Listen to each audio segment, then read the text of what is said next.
We've got all sorts of Charger stuff to get into right now because they were able to hold off the Bengals, rally from behind, and they picked up this big win, bright lights. What does it do for Justin Herbert and his MVP candidacy? What does it do for this team emotionally to come together culture-wise? Everyone's throwing that word around this morning. Culture, culture, culture, culture. We had Dante Whitner saying this stuff in August. No, not many people were listening. A lot of people came after him, and it sounds like Dante was really onto something. So, you know, the Bengals are mounting this comeback win, and the world is thinking, not so much, because the Harbaugh thing kind of has thrown me.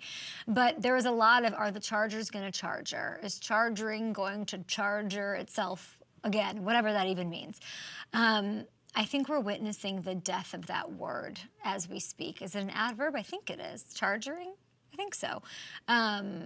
It's extinct. Or it's endangered, on its way to extinction. That's what I think. Herbert was so dialed in. The confidence given to him by Jim. Collinsworth was all over it.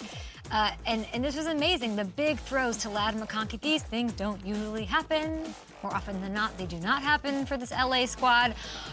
Harbaugh deserves lots of credit, but the ultimate cure to all of this, in my opinion, was J.K. Dobbins. What Achilles injury. He's unbelievable. Number 27, game-winning score. So the way that I kind of saw this was, there's so much negativity. Like, you look at Twitter, and that's energy. That is thoughts turn into things, that they're going to charge or they're going to mess this up. They did, by the way, let the Bengals back in, yada, yada, yada. But it was so fitting. Like, there's these things that sort of change your opinion on teams, or you know that things aren't going to ever go back to the way they were. Maybe not ever, but they're on the up and up in a crazy, true way. Because it had to be Dobbins. It couldn't have been young Ladd. It couldn't have been Justin. It couldn't have been anyone else. It had to be Disley. It had to be Dobbins, who, when I met him in the offseason, 85 interviews, 85 players across the league that we went and visited and sat down with coaches, the like. Dobbins was the most congenial, the most delightful, the most optimistic, the most positive, coming off an Achilles tear. I remember Aaron Rodgers telling me, oh, I love him. He kept me going through my healing process as they rehabbed together. I had never met Dobbins. He's the new add to this team. I was blown away by him. So him, it was like symbolic, and I know this is like a romanticizing it a little bit, but him with that touchdown at the end, him with the jump all over everybody touchdown earlier, that is the real symbol of me for change. Okay, this is this will happen. It's not going to be chargery. We are completely exercising this thing that we have that makes us think that we can't pull it together and that these wins won't go our way. And it was amazing to see on the Chargers side. It had to be him. I'm so happy for you, J.K. Dobbins. You're the easiest player to root for in the National Football League. I'll say that. So very, very happy about him, the Superman dive, all of that. If you can see, take a look, the confidence level, and you know, these games are close, that they're always involved in. But you look at the Chargers now, 94% chance to make the playoffs after that win. They're in the top wild card spot. 2 games back of the Chiefs in the division. Bengals odds have dropped down to 13%. Oh, Bengals. They must feel horrible. In fact, I know a lot of them are feeling horrible. And what I say, and it's frustrating to watch, imagine being them. Imagine being them walking through the tunnel out of SoFi like we all saw. Dejected and demoralized, defeated, discouraged. In a way, I don't know, maybe Andre Reed's 4 times to the Super Bowl couldn't make it happen team. Maybe that roster knows a little bit something about how do you get off the mat? What can we, they're playing such good freaking football. You know, Joe says it himself, I'm playing the best and we're not winning. Surely it had to change last night, and it didn't. And if you look at this, I mean, he is playing so freaking well. It's got to be so frustrating. Oh, my God. Bengals, 7 losses this year. He has 18 touchdowns, just 2 interceptions. It is inexcusable not to win games when you're getting this kind of quarterback play. I have never seen morning meeting. Hamilton knows more about football than I go, what? Have you seen something like this before? Are we familiar with like this? And you have Trey Hendrickson, who's such a monster, one of the best defensive pieces, the leading sacks in the National Football League. You've got this amazing wide receiver who's playing lights out better than everybody. Then you have T. Higgins coming back. Everyone's, give T 30 million, gotta keep T. And then you have Joe Burrow dialed in.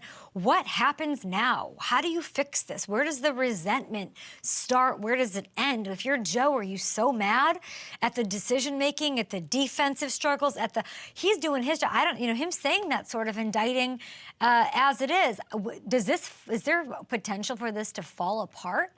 Is there potential for the wheels to come off? What's the accountability level from ownership and the like? I don't know how they fix it. There have to be changes at some point on some level because there's just way too much talent to see this happening. In Hamilton, everyone was like, oh, T and Jamal. Like, this is why it's so brutal watching it last night working. I'm watching it working, and they're going to miss the playoffs. This team where Joe goes, my career's long, I'm good. We've said it all along. Joe wants to win with these guys. I want to have success with you, Hamilton. If I go have it with somebody else, it's not going to mean as much to me. Do you know what I'm saying? You and I have been working at this for a long time. So we take the wins, and we want the wins, and we want them together. If I know next year I'm somewhere else, I'll be annoyed because I wanted this win with you here where I am, even though my career's long, it's that sort of thing. It's not about like the tunnel of like Burrow wants it for Jamar. Burrow wants it with T. They can't keep this thing together.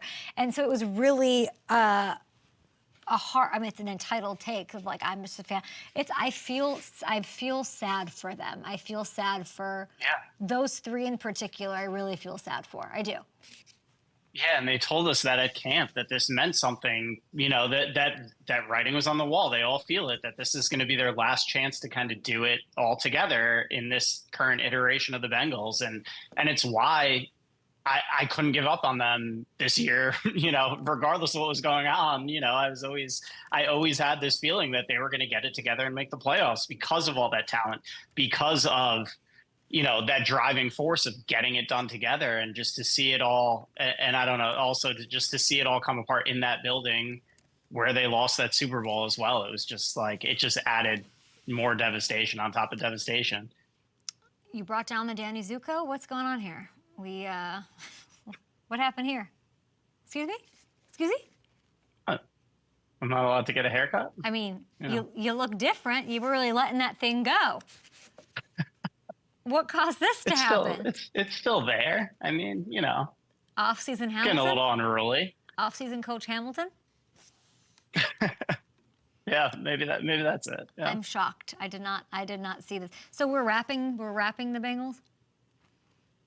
I think so. I think that was it. They still have a 13% chance. They're mathematically alive, like you said, but it's just hard. It's hard to envision them coming back from this. It's really not is. hard because then it's like they're so good that you think they can win any given game. I know. I still and they think could if go they on a took run. the Chiefs on right now, they could. So we have optimism that it would be the most Burrow-y thing ever to continue. But I wonder how long how close are they to the wheels coming off on everything? That's because there's not being great. Like the Jets, speaking of like expectations as far as being a contender, they're, although that had to be super dejecting, we'll get to that. But then there's being this good, playing this well. How long does Joe, I don't know if he has it. We've never seen this happen. Yeah. How soon is it before and then the T's and the Jamars and we'll talk to Andre Jamar. Jamar still doesn't have his contract yet either going forward. So there's that. You wonder how this plays into that. Yeah. So they're going to be facing a lot of questions here down the stretch and into the offseason, and a lot of big decisions to make. Yeah, it's fair. They've got a bye week now, which is just going to, I don't know if that's a good thing I really don't know if that's a good thing or a bad thing for this team. Yeah. Emotionally, mental stability speaking. And then they've got a big one against those Steelers who are red hot. And we've got our staff quote boarding me that they're going to the Super Bowl. So thank you for that.